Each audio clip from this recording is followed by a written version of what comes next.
आपल्या सर्वांचं शिलूज किचनमध्ये हार्दिक स्वागत। आज आपण करणार आहोत कापा। कापा याला कचऱ्या पण म्हणतात। सारस्वत लोक याला कचऱ्या म्हणतात, पण गोव्याचे लोक याला कापा म्हणतात। तर आपण आज कापा कशी करायची ही पद्धत पाहणार आहोत। अतिशय सोपी आणि पटकन होणारी। वरण भाताबरोबर अशी गरमागरम जर कापा तुम्ही ठेवली पानात, तर तुम्हाला भाजीची गरज नाही, लोणच्याची गरज नाही, कशाचीच गरज नाही। कापा, वरण भात, तूप, बस एवढंच ठेवायचं पानात। अतिशय मुलं खुश, सगळेच घरातली सगळी कुटुंबीय मंडळी एकदम खुश होतात। गरम गरम मात्र वाढली पाहिजेत। आता आपण पाहू त्याची पद्धत कशी करायची। हे पहा, काही लोक ही कापा फार पातळ चिरतात, तर मला थोडीशी जाड लागतात, म्हणून मी एवढ्या साधारण ह्याची कापा केली आहे। ही बटाटा आहे, बटाटा चिरून ठेवला आहे। हा अशा प्रकारे त्याचं साल काढायचं नाही, तसंच ठेवायचं। ते आपण नंतर धुवून घेतो। ही वांगं घेतलं आहे मी, हे नाशिकचं वांगं आहे, आणि कच्ची केळी घेतली आहेत। हे छोटी मिळाली मला, त्यामुळे हे कच्च्या केळीचं साल काढून घेतलं मी, आणि सालीसकटसुद्धा हे होऊ शकतात, पण मी साल काढून घेतले मीठ लवकर लागावं म्हणून। आता हे अशा प्रकारे मी एका केळ्याचे 4 केलेले आहेत, 4 असे केलेत। तर हे ह्याचं आपण आता ह्याला मीठ लावून ठेवणार एक 10 मिनटं। मीठ आपण अशा प्रकारे लावतो। जरा चांगलं घ्यायचं मीठ, 2-3 चमचे, कारण हे कापं जास्त आहेत। हा मोठा होता बटाटा। सगळ्याला आपण हे मीठ आता चोळून घेणार आहोत, सगळीकडे लागावं म्हणून।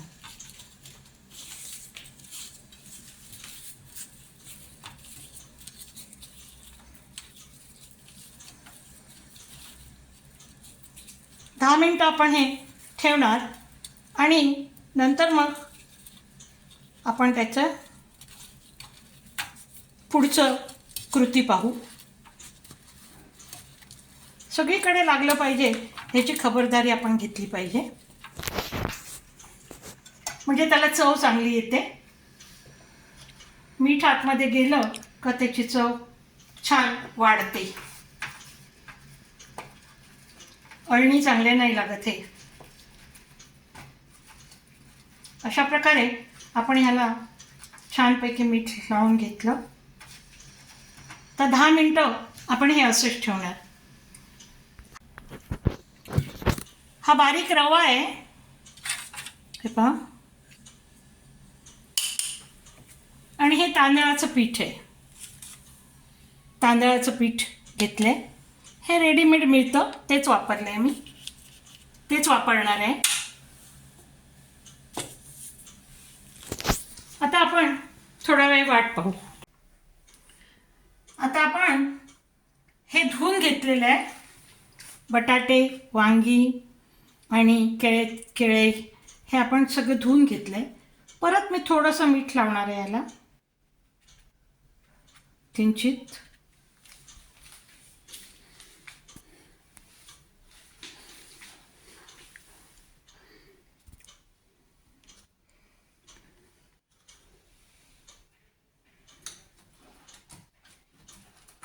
परत आपण एकदा मीठ चोळून घेणार याला।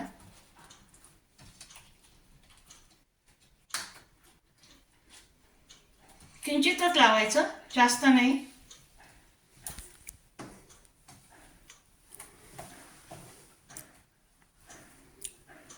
आता याच्यावर मी हळद घालणार,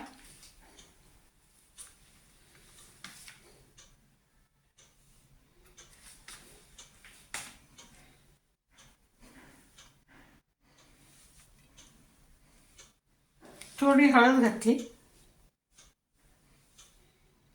आणि मग मिरची तिखट घातलं,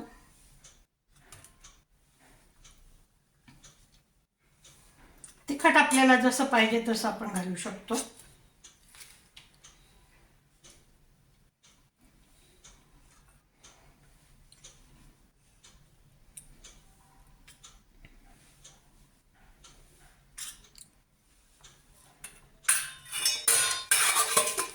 आता हे तिखट मी याला पुढून मागून सगळीकडे लावणार आहे.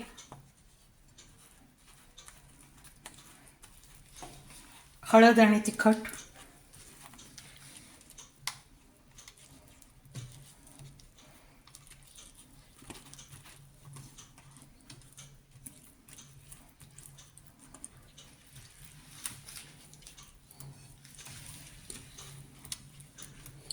हे अशा प्रकारे आपण ह्याला तिखट लावून घेतलं. तिखट आणि हळद, थोडंसं मीठ. मिठामुळे त्याला थोडं पाणी सुटलं आहे, काय हरकत नाही. थोडंसंच घातलं आपण मीठ प्रमाणात.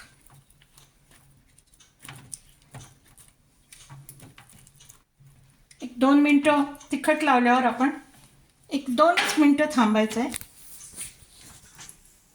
तोपर्यंत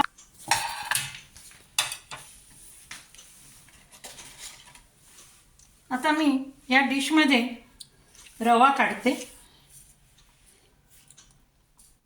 जितका पाहिजे तितका आपल्याला रवा घेता येतो.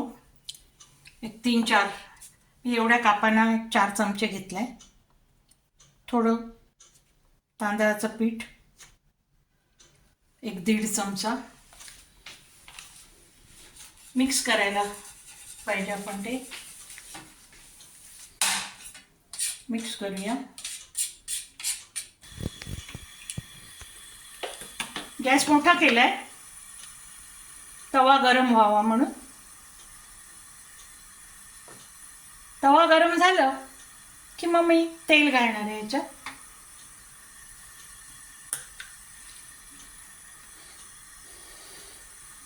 आणि नंतरचं पात्र आपण एकदम मंद आचेवर करणार आहोत हे शिजवताना.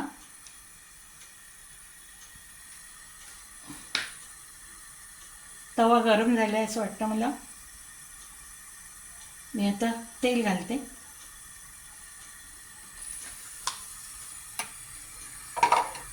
एक 2-2.5 चमचे तेल घातले मी.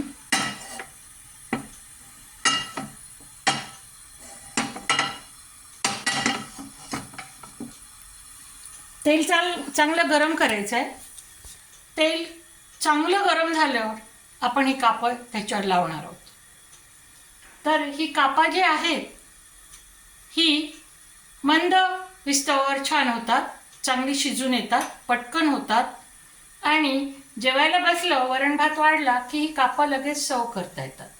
त्यामुळे भाजी वगैरे करण्यापेक्षा ही रात्रीचा हा बेत खूप छान असतो. आमच्या इथे सोलकढी ह्याच्याबरोबर दिली जाते. सोलकढी, भात आणि कापं असा हा रात्रीचा बेत असतो. अगदी सोपा आणि सहज. आणि मोठं कुटुंब असेल तरी हे एवढं केलं, 2 तवे लावले का मोठ्या कुटुंबाला अगदी भरपूर होऊन जातं. आणि त्यांना पण आवडतं, म्हाताऱ्यांना आवडतं, तरुणांना आवडतं आणि मुलांना तर फारच आवडतं. हे तेल तापलंय पहा चांगलं.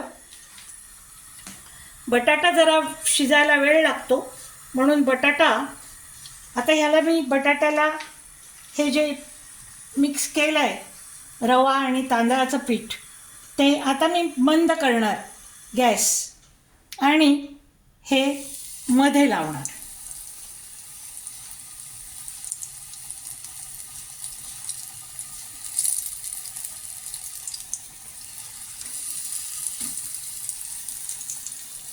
त्याच्यानंतर मी केळ लावणार. केळ्याचं पण कापं जरा जाडसर असतात म्हणून ती मध्ये लावावी बटाट्याच्या बरोबरीने.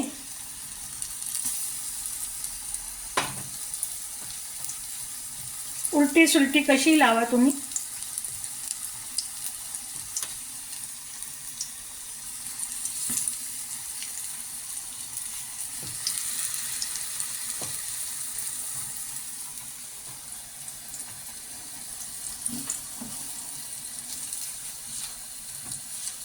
वांगं लावते. वांगं लगेच शिजतं म्हणून ते साईडला लावणार आहे मी. अशा प्रकारे सगळीकडे हा रवा आणि तांदळाचं पीठ आपण ह्या कापांना लावून घेतले.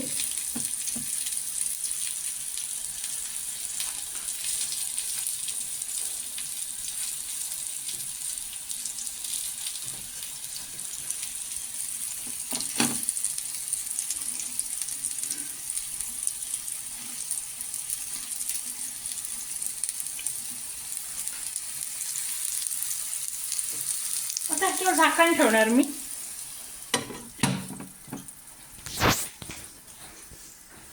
आता हे झाकण ठेवल्यावर एक 2-3 मिनटं आपण थांबणार आहोत. त्या वाफेने ते शिजतील, मग आपण परतणार आहोत. ते 5 मिनिटांनी आपण पाहणार आहोत की हे कितपत शिजलं. सुरी घ्यायची. आता हे परतावं लागेल आपल्याला.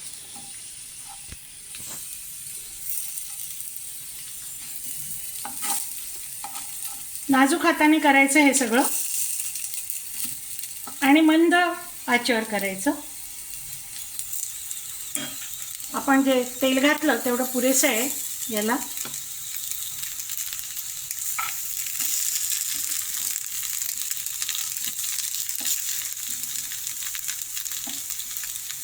थोडंसं वाटलं की हे आणि तेलाची गरज आहे, आपण वरून टाकू शकतो एखादा चमचा.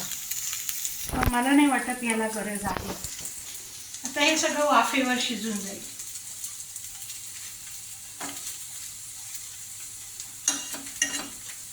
परत आपण झाकण ठेवणार एक 5-7 मिनिटं. विस्तव बारीक ठेवायचा. एक 5-7 मिनिटात आपण आता हे उघडतोय.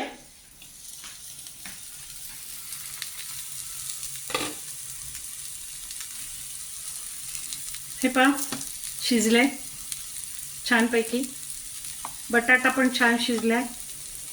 हे पहा केळी पण शिजली आहेत मस्तपैकी. आणि हे असं आपण गरम गरम खायला घ्यायचं.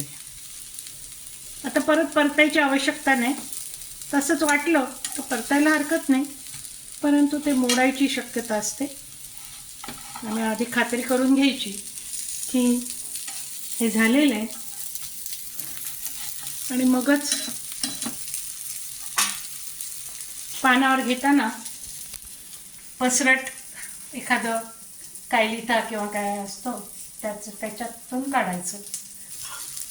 हा आवडता झारा आहे माझा, त्याच्याने मी काढते. आता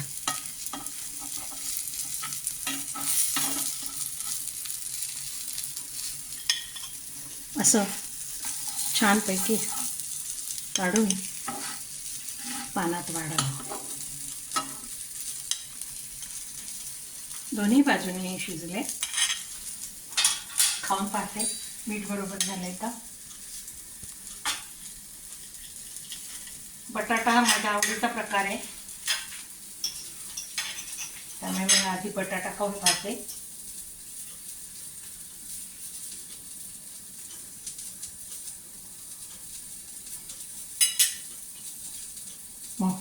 मस्त झालं, एकदम छान. गॅस बंद करते. कुरकुरीत व्यवस्थित मीठ लागले, तिखट पण बरोबर झालंय, एकदम मस्त. कढी भात, सोलकढी भात, वरण भात, आमटी भात ह्याच्याबरोबर ही कापं इतकी फॅन्टास्टिक लागतात की तुम्हाला नक्की आवडेल. नक्की करून पहा. Please like, subscribe and share my videos. Thank you very much.